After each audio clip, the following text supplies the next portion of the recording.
السلام علیکم ناظرین، محمد پرویز جگوال حاضر ہوں آپ کی خدمت میں اپنے یوٹیوب چینل کے ساتھ۔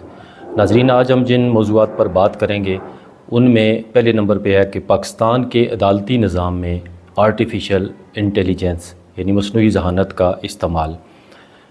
دوسرا جو موضوع ہے ہمارا آج کا وہ ہے کہ 5th جنریشن جو بمبار جیٹ ہیں، فائٹر جیٹ ہیں J-35، اس کی خصوصیات پہ بات کریں گے۔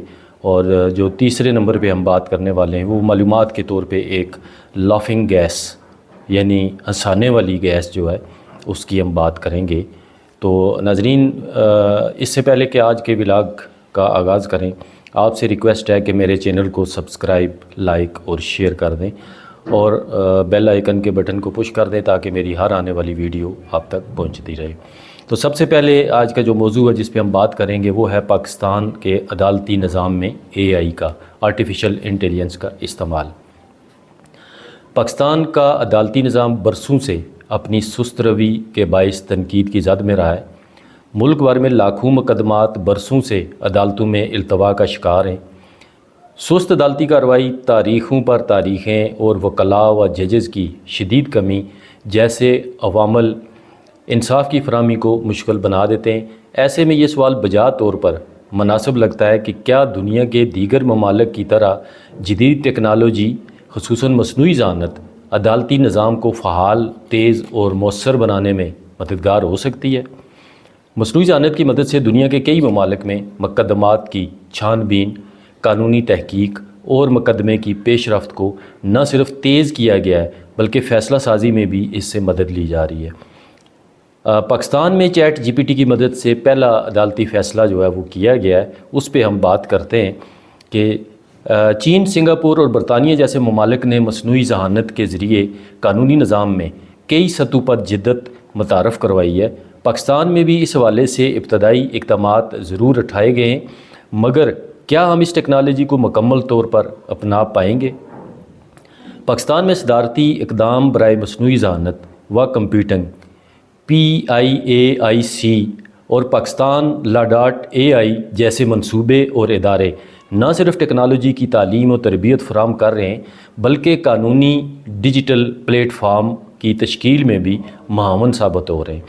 پاکستان لا.AI کی پلیٹ فارم پر ہزاروں عدالتی فیصلوں کا ڈیجیٹل ریکارڈ موجود ہے، جہاں جدید الگورتھمز کے ذریعے فیصلوں کی تلاش، تجزیہ اور ان کی تلخیص ممکن ہے۔ اسلام آباد ہائی کورٹ سمیت کئی عدالتوں میں کورٹ سسٹم متعارف کروایا گیا ہے، جہاں ویڈیو کانفرنسنگ کے ذریعے شنوائی، معلومات کی آن لائن رجسٹریشن اور دستاویزی ثبوتوں کی ڈیجیٹل درجہ بندی جیسے اقدامات شامل ہیں۔ سال 2023 کے اختتام تک قومی عدالتی خودکار یونٹ کے مطابق کورٹس کے ذریعے 2,26,000 مقدمات کی شنوائی ہو چکی ہے، جبکہ صرف دسمبر میں 60,000 شہریوں نے اس نظام سے فائدہ اٹھایا۔ اگر مصنوعی ذہانت کو صرف قانونی تحقیق، فائلوں کی ترتیب اور مقدمات کی نگرانی تک محدود رکھا جائے تو یہ عدالتی انقلاب کا پیش خیمہ ہو سکتا ہے۔ فیصلہ سازی کا اختیار ہمیشہ انسانی جج کے پاس ہونا چاہیے، کیونکہ قانون صرف دفعات نہیں بلکہ انسانی سیاق و سباق، اخلاقی اقدار اور نیتوں کا علم بھی مانگتا ہے۔ سپریم کورٹ آف پاکستان نے حالیہ ایک فیصلے میں ٹیکنالوجی کے استعمال کو وقت کی ضرورت قرار دیا۔ سپریم کورٹ کے فیصلے میں کہا گیا ہے کہ چیٹ GPT اور ڈیپ سیک عدالتی استعداد کار بڑھا سکتے ہیں۔ دنیا میں کئی ججز کی جانب سے AI کے استعمال سے فیصلوں میں معاونت کا اعتراف کیا گیا ہے۔ سپریم کورٹ کا کہنا ہے کہ AI کو فیصلہ لکھنے میں، ریسرچ اور ڈرافٹ کی تیاری میں استعمال کیا جا سکتا ہے۔ AI صرف معاون ٹول ہے، ایک جج کی فیصلہ سازی کا متبادل نہیں ہو سکتا۔ سابق چیف جسٹس قاضی فائز عیسیٰ نے ایک مقدمے میں ریمارکس دیے تھے کہ اگر عدالتی نظام میں شفافیت اور تیزی لانی ہے تو ہمیں عدالتوں کو ڈیجیٹل دور کے مطابق ڈھالنا ہوگا۔ مقدمات کی نگرانی، تاریخوں کی ترتیب اور شواہد کی حفاظت کے لیے جدید ٹیکنالوجی ناگزیر ہے۔ تاہم ماہرین کے مطابق پاکستان میں مصنوعی ذہانت پر مبنی عدالتی نظام کے نفاذ کے لیے کئی چیلنجز درپیش ہیں۔ ان میں سب سے بڑا مسئلہ ڈیجیٹل خواندگی کی کمی ہے۔ ضلعی عدالتوں میں کام کرنے والے ہزاروں وکلاء اور ججز نہ صرف کمپیوٹر سے ناواقف ہیں بلکہ انٹرنیٹ تک رسائی بھی کئی علاقوں میں ممکن نہیں ہے۔ اس حوالے سے ایک حالیہ تحقیق میں بتایا گیا ہے کہ اردو اور دیگر علاقائی زبانوں سے انگریزی میں ترجمہ اور قانونی اصطلاحات کی پیچیدگی بھی مصنوعی ذہانت کے مؤثر نفاذ میں رکاوٹ ہے۔ اس کے علاوہ ڈیٹا کی حفاظت، ذاتی معلومات کی رازداری اور مصنوعی ذہانت کے اخلاقی دائرہ کار کے حوالے سے بھی کئی سوالات موجود ہیں۔ محققین کا کہنا ہے کہ ایک اور اہم مسئلہ پاکستان کے قانونی نظام کے نفاذ میں پیچیدگی ظاہر کرتا ہے۔ ملک میں شریعت، کامن لا اور قبائلی ضوابط جیسے مختلف نظام قانون رائج ہیں۔ نظام قانون اس وقت رائج ہیں پاکستان کے اندر، کیونکہ پاکستان میں مختلف قبائل بھی ایسے آباد ہیں جہاں پہ قانون پاکستان کا لاگو نہیں ہوتا، بلکہ وہاں کے جو مقامی ان کے جرگہ نظام ہے وہ لاگو ہوتا ہے۔ ان تمام کی نمائندگی کرنا اور مصنوعی ذہانت کو اس حد تک تربیت دینا کہ وہ ہر نوعیت کے مقدمات کو سمجھ سکیں، ایک طویل اور مشکل مرحلہ ہے۔ ماہرین کا کہنا ہے کہ پاکستان میں مصنوعی ذہانت عدالتی اصلاحات کے لیے ایک طاقتور آلہ ثابت ہو سکتی ہے، بشرطے کہ اسے صرف تکنیکی سہولت کے طور پر استعمال کیا جائے۔ البتہ فیصلہ سازی انسانی فہم، اخلاقی بصیرت اور قانونی تجربے کا متقاضی عمل ہے جسے کسی مشین کے سپرد نہیں کیا جا سکتا، مگر مقدمات کی رفتار بڑھانے، تحقیق کو مؤثر بنانے اور عوامی اعتماد بحال کرنے کے لیے مصنوعی ذہانت کو شامل کرنا اب محض ایک اختیار نہیں بلکہ وقت کی ضرورت بنتا جا رہا ہے۔ ناظرین، اب ہم بات کرتے ہیں آج کے ہمارے دوسرا ٹاپک جو ہے کہ فضاؤں پر حکمرانی کرنے والا جو 5th جنریشن فائٹر ہے J-35، اس کے اندر کیا خصوصیات ہیں، اس میں ایسی کون سی بات ہے کہ جس کو انڈیا، پاکستان، دنیا کے بہت سارے لوگ، بہت سارے ممالک جو ہیں وہ اس کی خواہش رکھتے ہیں۔ پاکستان اور انڈیا کی جانب سے مئی میں 4 روز تک ایک دوسرے پر حملوں کے تبادلے کے 1 ماہ بعد اب دونوں ممالک میں گفتگو سفارتی محاذ سے ہوتی ہوئی اپنی دفاعی صلاحیتوں کو مزید بہتر بنانے کے بارے میں ہو رہی ہے۔ انڈیا کی جانب سے اس دوران طیارے گرائے جانے کے حوالے سے براہ راست اعتراف نہیں کیا گیا، تاہم Indian chief of defence staff general Anil Chauhan نے ان دعووں پر پہلی مرتبہ جواب دیتے ہوئے کہا کہ اہم بات یہ نہیں کہ طیارے گرائے گئے، بلکہ یہ ہے کہ وہ کیوں گرائے گئے، کیا غلطیاں ہوئیں اور کون سی باتیں اس میں اہم ہیں، یعنی نمبر اہم نہیں ہے بلکہ یہ اہم ہے کہ یہ کیوں گرے، ان کی وجوہات کیا تھی۔ ان کے اس بیان کے بعد گفتگو کا محور دونوں ممالک کے فضائی صلاحیتیں اور فضائی دفاعی نظام بن گئے ہیں۔ انڈیا کی وزارت دفاع نے مئی کے آخر میں جدید ترین 5th جنریشن اسٹیلتھ جنگی طیارے ملک میں بنانے کی منظوری دی تھی۔ اس کے علاوہ انڈیا میں اس حوالے سے بھی بحث جاری ہے کہ آیا اس کی فضائیہ کو روسی Su-57 اور امریکی F-35 اور F-22 ریپٹر خرید لینے چاہیے۔ وزیراعظم پاکستان محمد شہباز شریف کی زیر صدارت پاکستان نے کئی عظیم سفارتی کامیابیاں حاصل کی ہیں، جن میں چین کی جانب سے 40 5th جنریشن طیارے J-35 اسٹیلتھ طیارے بھی شامل ہیں۔ اسٹیلتھ فیچر ہے کیا، یعنی یہ اپنے ڈیزائن کے باعث ریڈار پر کیوں نہیں دکھائی دیتا، اس پہ ہم بات کریں گے۔ ایویونکس سینسر فیوژن، یعنی اس کے ریڈار، نیویگیشن اور فائر کنٹرول سسٹم تمام ہی ہم آہنگ ہوتے ہیں، جس سے پائلٹ کی سچویشنل اویئرنیس بہتر ہو جاتی ہے۔ یعنی اس طیارے کے اندر ایسی خصوصیات شامل ہیں کہ یہ ریڈار پہ نظر نہیں آتا۔ سپر کروز، یعنی اگر آپ سپر سونک پرواز کر رہے ہوں تو آپ بہت کم ایندھن استعمال کر رہے ہوتے ہیں، اس سے طیارہ طویل عرصے تک فضا میں رہ سکتا ہے اور اس کی رینج بڑھ جاتی ہے۔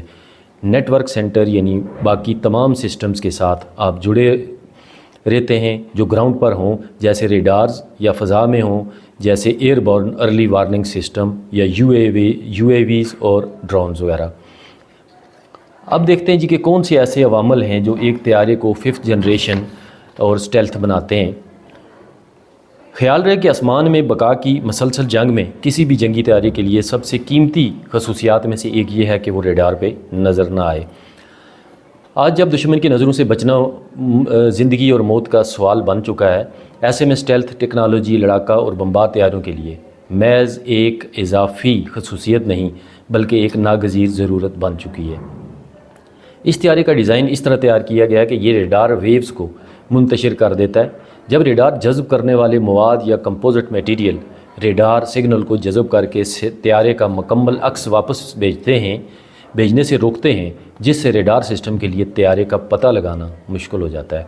یہ تمام خصوصیات ایسے اسٹیلتھ ٹیکنالوجی، جدید منور ایبلٹی جس کو ہم کہہ سکتے ہیں کہ چالاکی سے حرکت کرنے کی صلاحیت، اور طویل فاصلے تک مار کرنے والے ہتھیار مل کر 5th جنریشن کے جنگی طیاروں کو نہایت خطرناک بنا دیتی ہے، جنہیں تلاش کرنا اور نشانہ بنانا جدید ترین ٹیکنالوجی کے لیے بھی ایک بڑا چیلنج بن جاتا ہے۔ یہ صلاحیت سیکنڈز کی بنیاد پر تبدیل ہوتی فضائی جنگ کی صورتحال میں ایک ایسی صلاحیت ہے جو ایک ایئر فورس کو دوسری پر برتری دلوا سکتی ہے، اور کیونکہ ماہرین کے مطابق اگلی جنگوں میں فضاؤں میں برتری انتہائی اہم ہوگی، اس لیے بھی ان کی اہمیت میں اضافہ ہو جاتا ہے۔ دوسرا فائدہ یہ ہے کہ طیارے کی بقا کے امکانات اس لیے بھی بڑھ جاتے ہیں کیونکہ زمین سے فضا میں مار کرنے والے میزائل بھی انہیں نہیں دیکھ پاتے۔ ایسی صورت میں درجن بار طیاروں کو اکٹھے ایک ہدف پر حملہ کرنے کی ضرورت نہیں رہتی، بس ایک طیارہ ہو جو بم لے کر جا رہا ہو، دشمن کے پیچیدہ دفاعی نظام میں خاموشی سے داخل ہو، اپنے ہدف کو نشانہ بنائے اور خود بخیر و عافیت واپس آ جائے۔ ناظرین، اب ہم آج کے تیسرے ٹاپک پہ بات کرتے ہیں کہ لافنگ گیس کیا ہے۔ یعنی شاید آپ کے لیے یہ حیرت کی بات ہو کہ کوئی ایسی گیس بھی ہے جس کو سونگھنے کے بعد انسان جو ہے اس پر مسلسل ہنسی کے دورے پڑتے ہیں۔ تو آج ہم اس پہ بات کریں گے۔ نائٹرس آکسائڈ جسے عام بول چال میں لافنگ گیس، ہنسنے والی گیس کہا جاتا ہے، کہ بہت سے استعمالات ہیں۔ طبی مقاصد کے علاوہ دانتوں کے علاج میں، اینستھیزیا سے لے کر وپڈ کریم کی تیاری تک یہ استعمال ہوتی ہے، اس لیے یہ سٹورز پر بآسانی دستیاب ہوتی ہے۔ یہ گیس ہے جو دھاتی کیپسول میں فروخت ہوتی ہے، اور یہ امریکہ سمیت برطانیہ اور دیگر یورپی ممالک میں 16 سے 24 سال کی عمر کے نوجوانوں میں سب سے زیادہ استعمال ہونے والی منشیات میں سے ایک بن گئی ہے۔ برطانیہ نے سن 2023 میں اس پر پابندی عائد کر دی تھی۔ امریکہ میں اس کے استعمال پر 58% اضافہ ہوا ہے، جہاں اب اس پر مکمل پابندی سے متعلق بحث زور پکڑ رہی ہے، اور اس کی وجہ اس کا کثرت سے استعمال جان لیوا ہونا ہے۔ امریکہ کے پوائزن سینٹر کے گزشتہ 2 برس کی سالانہ رپورٹ کے مطابق جان بوجھ کر نائٹرس آکسائڈ استعمال کرنے والے افراد کی تعداد 58% اضافہ ہوا ہے۔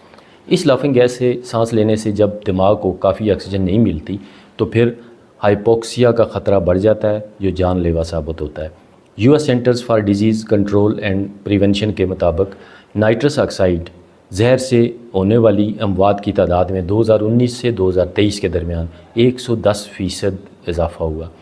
جب اس کے تفریحی استعمال میں اضافہ ہوا تو یورپ اور خاص طور پر برطانیہ میں 2023 میں اس مادے کے استعمال کو قابل سزا جرم کی فہرست میں شامل کر لیا گیا۔ تو ناظرین، یہ تھی آج کی ہماری ویڈیو۔ امید ہے آپ کو پسند آئی ہوگی۔ اگر آپ کو میری ویڈیو پسند آئے تو اس کو ضرور، میرے چینل کو ضرور لائک، سبسکرائب اور شیئر کیجئے۔ ملتے ہیں اگلی ویڈیو میں، تب تک کے لیے